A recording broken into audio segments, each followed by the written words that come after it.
کہتا ہوں کہ امریکہ اور برطانیہ مغربی طاقتیں کچھ نہیں کر سکتی. کیوں؟ خدائی امریکہ کی نہیں ہے. خدائی امریکہ کے پاس نہیں آ گئی. خدائی اللہ کے پاس ہے. سپر پاور نہیں ہے, سپریم پاور اللہ ہے.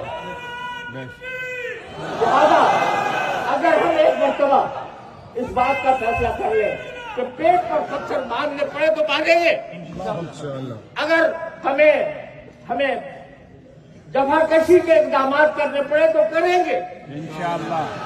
ہم گولیوں کا سامنا کریں گے, بموں کا سامنا کریں گے. تو نہ امریکہ نہ دنیا کی کوئی طاقت ہمیں شکست دے سکتی ہے. اللہ تبارک و تعالیٰ ہمیں یہ حقیقت سمجھنے کی توفیق عطا فرمائے. اللہ تعالیٰ اس حقیقت کو سمجھ کر اپنی غلامی کے دور